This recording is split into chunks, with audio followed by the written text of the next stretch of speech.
Bonjour à vous tous.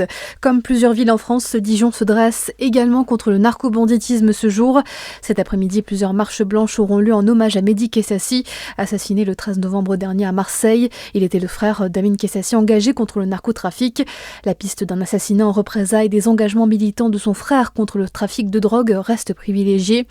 À l'initiative de la Ligue des droits de l'homme, une marche blanche se tiendra à 16h30 sur la place de la Libération à Dijon. Plusieurs figures politiques nationales ont annoncé leur présence, notamment à Marseille, aux côtés des élus locaux et des habitants comme Gabriel Attal, Olivier Faure, Marine Tondelier ou encore François-Xavier Bellamy. Un nouvel arrêté anti-rave parti en Saône-et-Loire depuis hier 18h. Le préfet du département interdit une nouvelle fois les rassemblements à caractère musical n'ayant pas obtenu d'autorisation préalable. Il s'appliquera jusqu'à lundi matin 8h. Pour rappel, les contrevenants s'exposent à des amendes de 1 500 € à 3 000 € en cas de récidive et à la saisie de leur matériel. À quelques semaines de Noël, les initiatives locales se multiplient afin de permettre aux plus petits mais aussi aux plus grands de passer de belles fêtes.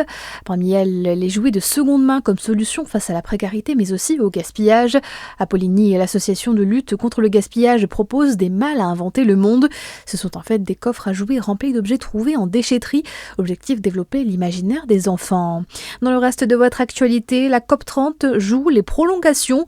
Les négociations climatiques qui durent depuis 2 semaines au Brésil n'ont pour l'instant pas permis de trouver un accord en raison d'un blocage sur la question des énergies fossiles. Et puis un mot de sport enfin et du foot tout d'abord. L'OM prend provisoirement la tête de la Ligue 1 après la correction 5-1 infligée hier soir à Nice.